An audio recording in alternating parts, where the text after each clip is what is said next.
is right around 90 feet high.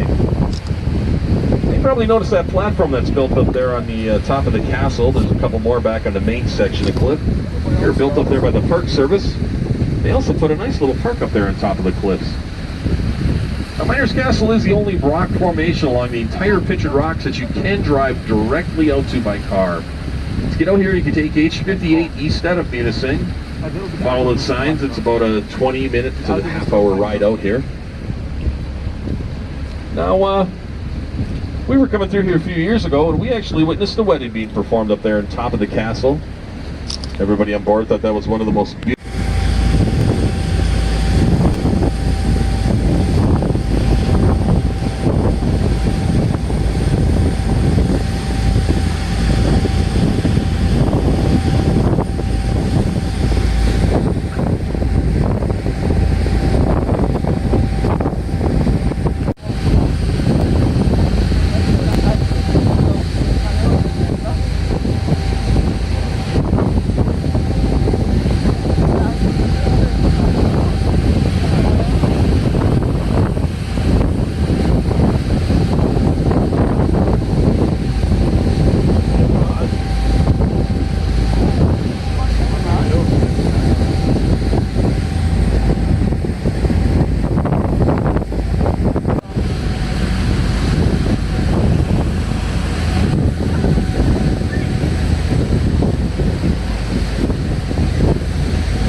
With a lot more water on it, it actually looks like a bridal veil, hence the name. Of course, this time of the year she's typically all dried up. Bridal veil falls typically flows the best in the spring of the year with the runoff from the winter snow melting. We had some pretty decent rainstorms a couple weeks ago, and it was running pretty decent, and I think she's running out of water here the next few days. Now these next three crows that were coming by are called painted. Now remember your colors. The blues and the greens are copper seepage. The reds and oranges are an iron ore seepage. And the white is either a limestone or calcium seepage. This first cove here is mostly all iron ore seepage. Or as I like to call it, rust.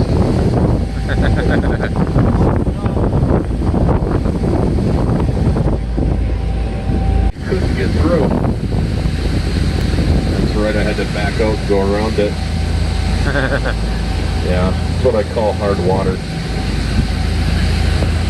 As you can see, Mosquito Harbor is also a favorite gathering spot for those hikers along the Lakeshore Trail, and once in a while you see a few kayakers kind of wandering into this area.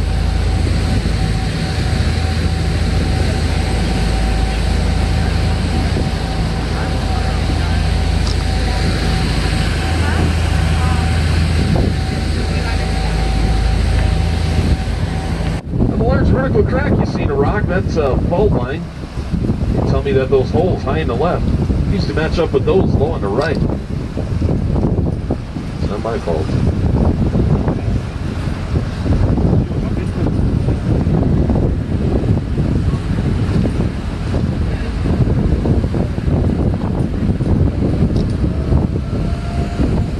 Now if you look down the shoreline, you'll notice there's a good sized rock up there with a rather large hole underneath it.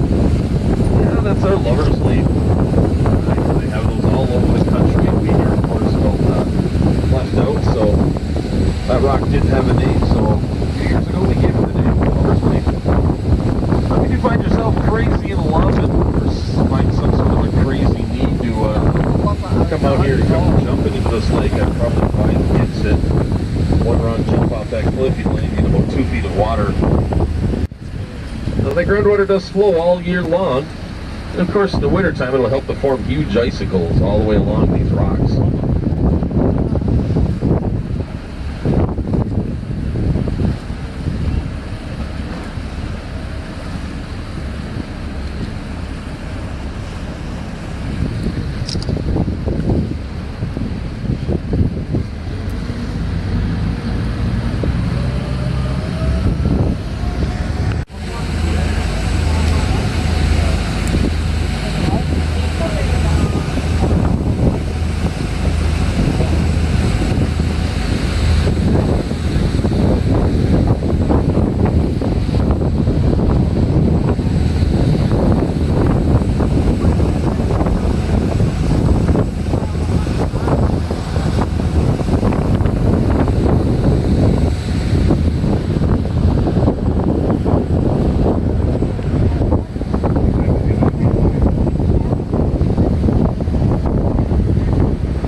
a rock formation that almost everybody can pick out.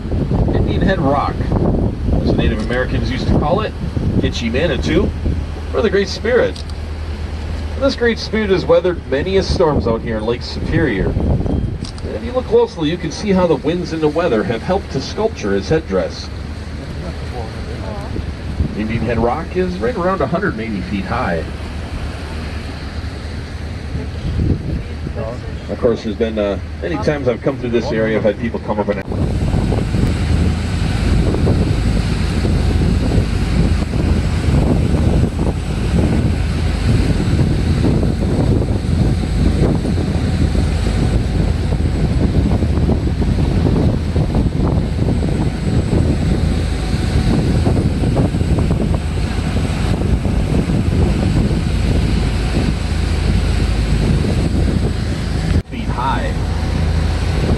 there used to be a number of caverns that connected on the Grand Portal. It was said to cover some 6 acres.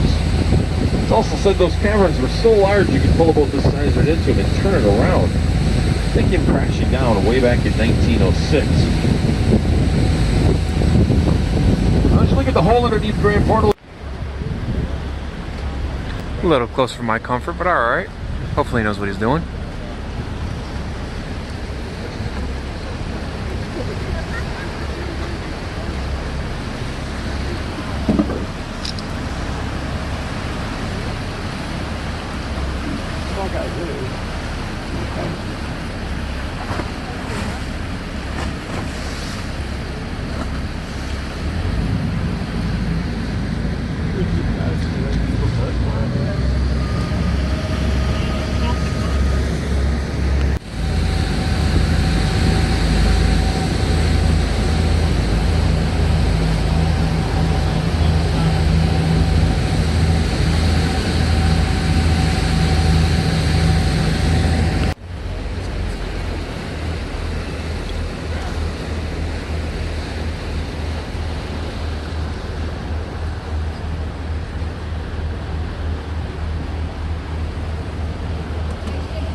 Yes, and this is where we turn around.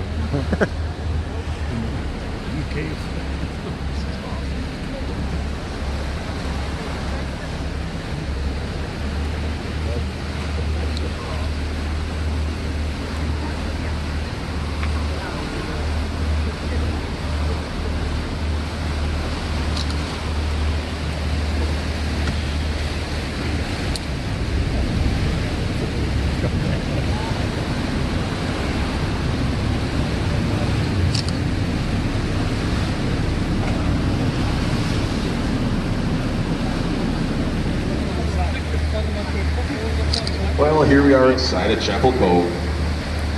Any people ever done anything like this before? No. Yeah, neither have I. If you look over the side, you're looking down at about right around 15 feet of water. Now, don't everybody look over the same side, please. Sorry. Oh, go ahead. You're good.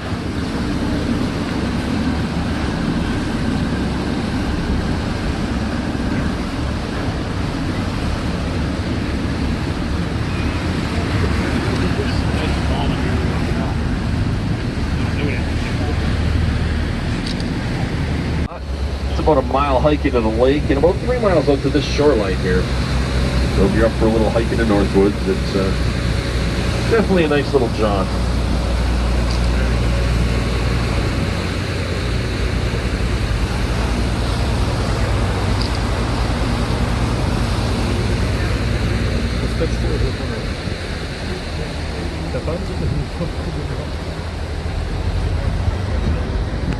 He ended up getting a crew out here to help him rebuild and move that lighthouse back a couple hundred feet to get it on dry land again.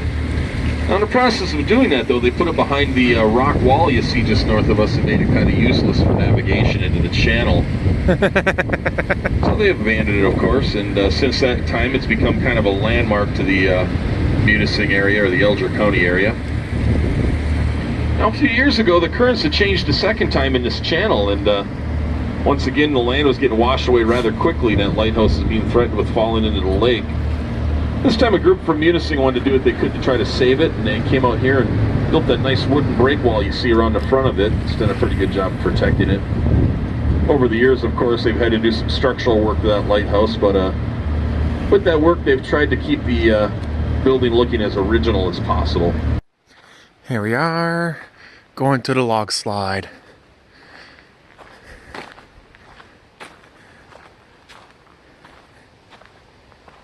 Give you guys a chance, you can just hit pause when you need to.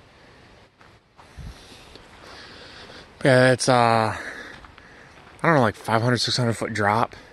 You can climb down and back up. I'm not gonna do it because no. I did it when I was younger a couple times, but it's a hell of a climb up and down. Or down and up, whatever, because you go down first. Let's see.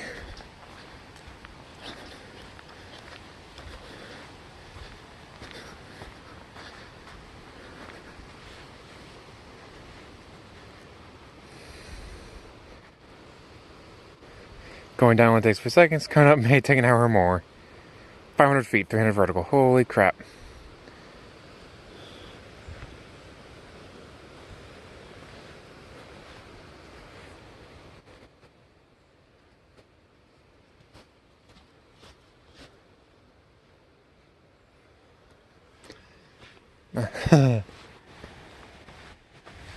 Three and a half, 5.8 mile. Touching hike off. Yeah, my tennis shoes aren't probably the best idea for this, but let's make it.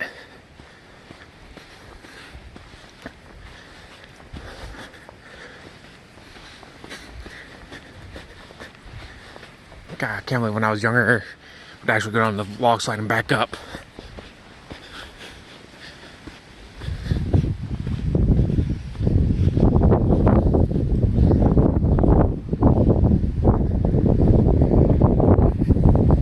So I'm not going down it again, but I will get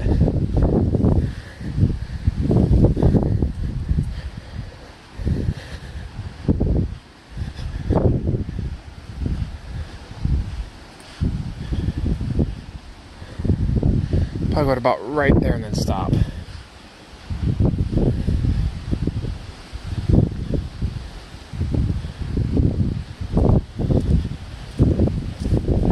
Yeah.